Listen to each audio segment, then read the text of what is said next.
Students, let's proceed on the next paragraph of lesson 5, Mother's Day of snapshots.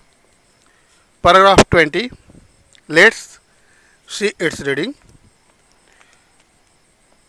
In despair, don't look at me. George, in despair, don't look at me. I give it up. I just give it up. Mrs. Pearson, fiercely. Well, answer her. Doris, sulkily. I was going out with Charlie Spence tonight, but now I have called it off. Mrs. Fitzgerald. Oh, what a pity, dear. Why have you? Doris, with a flash of temper. Because, if you must know, my mother's been going on at me, making me feel miserable, and saying he is got buck teeth and is half-witted. Mrs. Fitzgerald, rather bolder. To Mrs. Pearson, oh, you shouldn't have said that. Mrs. Pearson, sharply. Mrs. Fitzgerald, I'll manage my family, you manage yours. George, grimly, ticking her off now.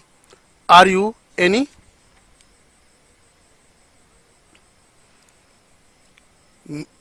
Mrs. Pearson, even more grimly, they are waiting for you at the club. George, don't forget. And don't you start crying again. Doris, Mrs. Fitzgerald, getting up with sudden decision. That's enough, quite enough. George and Doris stare at her bewildered. To George and Doris, now listen, you two. I want to have a private little talk with Mrs. Fitzgerald. She corrects herself hastily with Mrs. Pearson. So I'll be obliged if you will leave us alone for a few minutes. I will let you know when we have finished. Go on, please. I promise you that you won't regret it. There is something here that only I can deal with. George, rising. I am glad somebody can quoth. I can't. Come on, Doris. George and Doris exit left. As they go, Mrs. Fitzgerald moves to left of the small table and sits. She eagerly beckons Mrs. Pearson to do the same thing. Okay. Now, see expression of this paragraph. Before explanation of this paragraph, let's see some words. They can be considered some special words from this paragraph as sulkily, means annoyingly. Suppose that a person is in sulky mood, he is angry and he does not talk to anybody in that condition. Flash of temper, that is increasing anger out of excitement caused by anger. Half-witted, that is mad.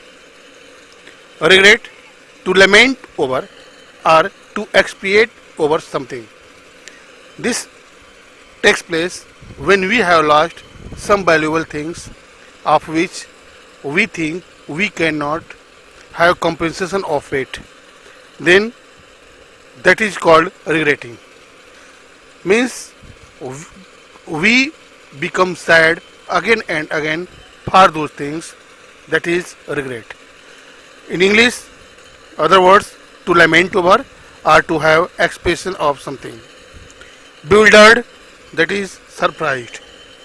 Going lax means to become loose as a dead body. Grimly, that is unhappily or that is in unhappy mood. Let I explain this paragraph. As Mrs. Pearson rebukes Doris for her rude talking to Mrs. Fitzgerald, in response to query about Charlie Spence. That night, Charlie Spence that night, Mrs. Pearson invites, I'm sorry, Mrs. Pearson insists about decent manner in the house and comments that she will not have a daughter of her talking to anybody like that, as she had talked to Mrs. Fitzgerald. At this, Doris seeks some support from her father, George, to which George replies despairingly not to look at him, as he has given up himself, he has given up all his weapons. Mrs. Pearson again orders Doris to answer Mrs. Fitzgerald well, in polite way. Doris feels compelled to answer Mrs. Fitzgerald. She says sulkily that she was going out with Charlie Spence that night, but now she has postponed it off. Mrs. Fitzgerald comments, addressing her dear, that it is a great pity, and asks further why she has done so.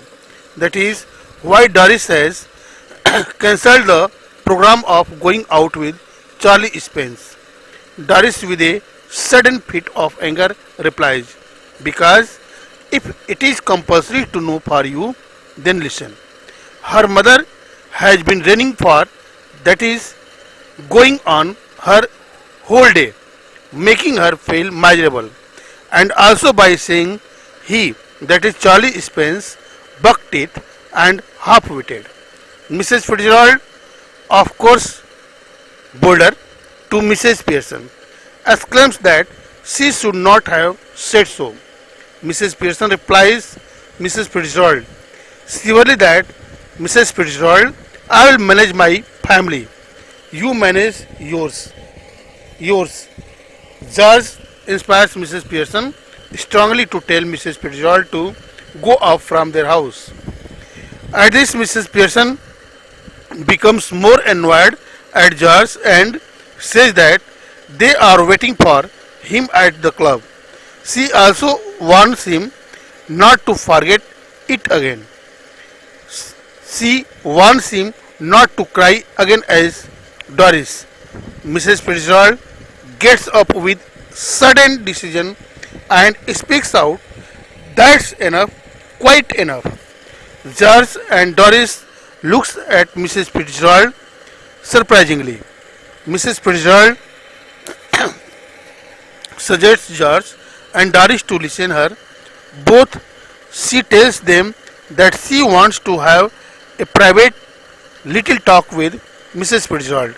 Again corrects herself hurriedly with Mrs. Pearson, as she would be thankful to them if they will leave them, that is Mrs. Fitzgerald and Pearson, alone for a few minutes. She further promises that she would let them know when they have finished their talk. So she requests them to go on.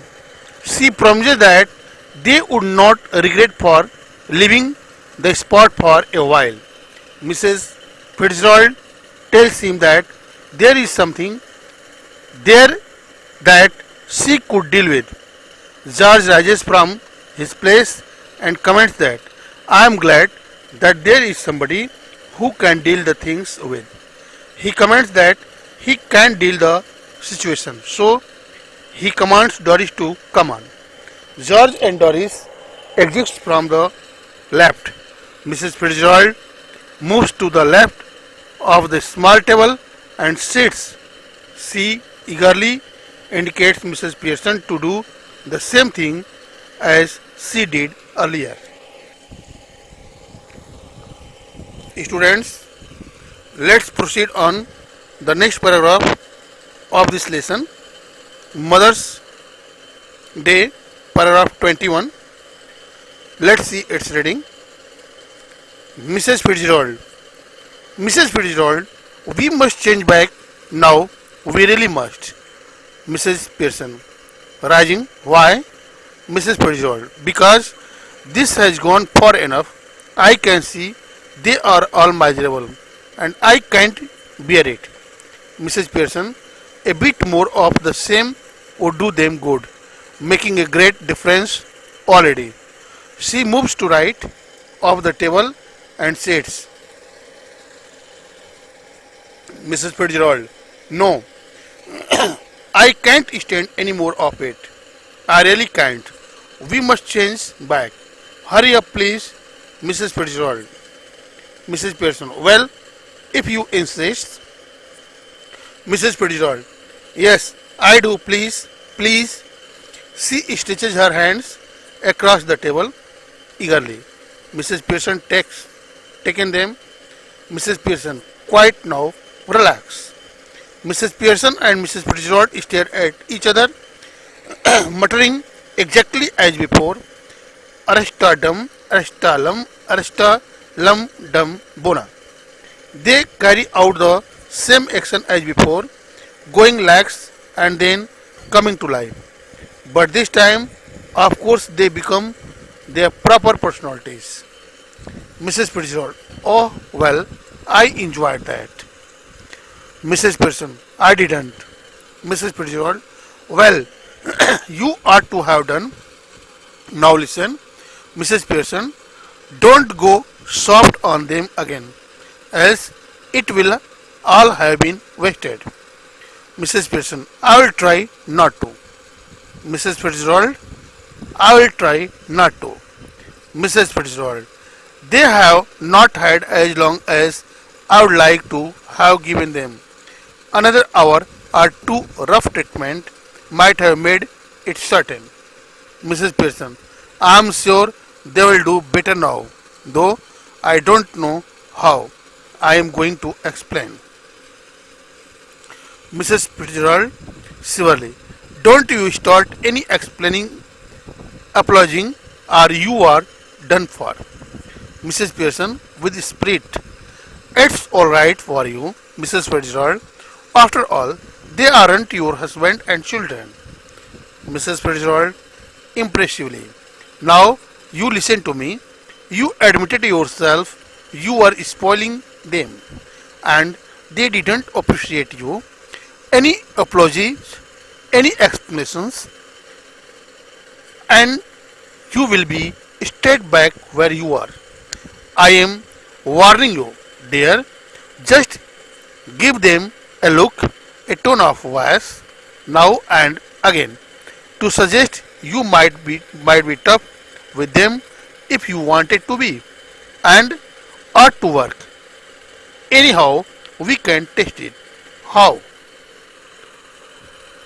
Student, let I explain this paragraph.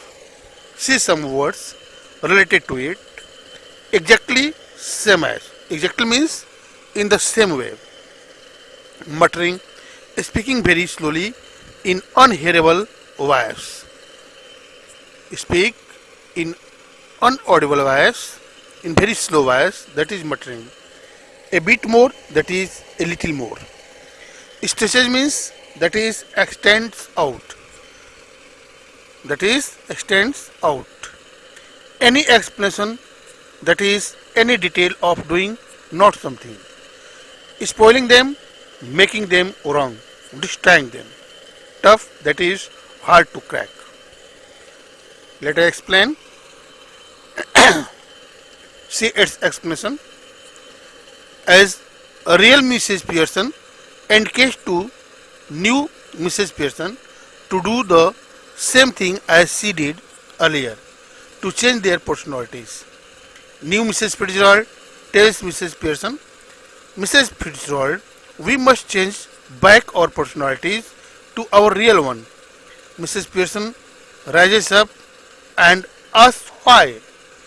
Mrs. Fitzgerald comments that this game has gone far. That is, this game has gone long enough, as she can see that they, that is, her daughter, husband, and son, all are in misery. She further tells that she cannot hear it. Mrs. Pearson, she further tells them that she cannot bear it. Not here, that is bear it. Why? As she was a wife, she was a mother. Mrs. Pearson tells Mrs. Fitzgerald that a little more of the same would do good for them. Mrs. Fitzgerald says that a little more of the same rough treatment which she had done to them would do good for them. They will have increased their understanding. Her rough treatment has made a great difference already. Saying this, she moves to right of the table and sits. Mrs. Fitzgerald tells Mrs. Pearson that she cannot bear it anymore of such treatment towards her family. She insists that she really cannot bear it. So they should change back to their real personalities. She requests new Mrs. Pearson to do fast. Mrs. Pearson becomes agree to do the same as new Mrs. Fitzgerald insists to do that. Mrs. Fitzgerald requests Pearson to do it fast. Mrs. Fitzgerald stretches her hands across the table. Curiously, Mrs. Fitzgerald stretches her hands across the table with great eagerness. Mrs. Pearson takes them and instructs Mrs. Fitzgerald to keep quiet and be in relax.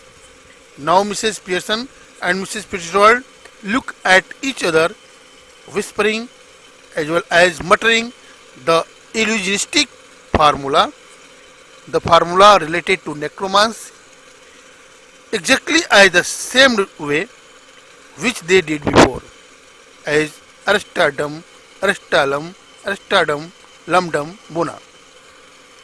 Both the lady carry out the same action as they did before, becoming lax as dead and coming back to life. But this time the difference is that they become their proper personalities, not a fake personality.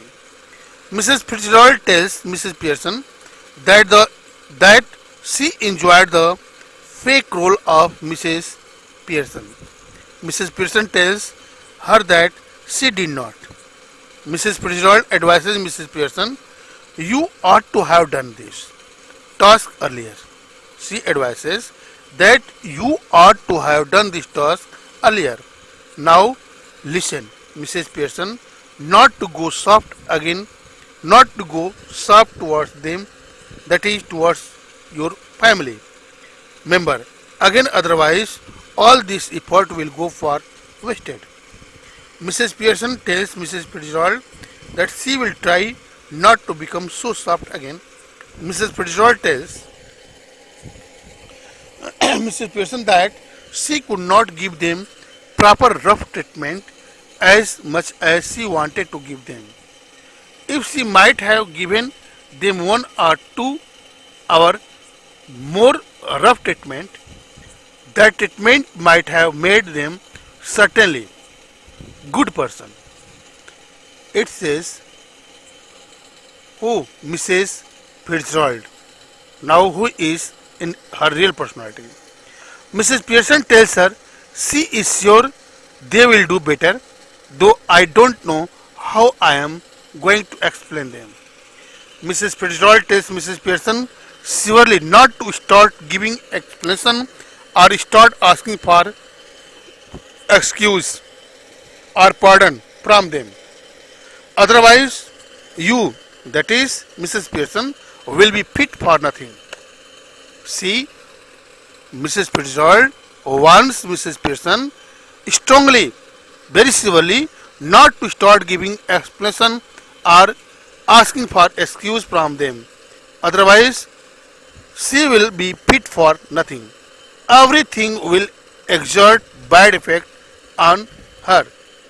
All effort will go for nothing. Mrs. Pearson gets inspirited, that is excited, and tells Mrs. Fitzgerald, "It's alright for you, Mrs. Fitzgerald. It's so because they aren't your husband and children." Mrs. Fitzgerald tells Mrs. Pearson effectively To listen her, she says, "You have admitted yourself that you were spoiling them and they didn't appreciate you." She further tells Mrs. Pearson that any apologies, any explanation will drag you back straight where you were. She warns her against doing such thing. Mrs. Fitzgerald suggests her to give them a strong look, a strong tone of voice. Now, again suggest her to make them, that is to her family members, feel and accept that you may be tough with them if you wanted to be. This technique to reform them ought to work. Anyhow, anyway, we can test it. At least Mrs. Pearson, showing her curiosity, asks her how.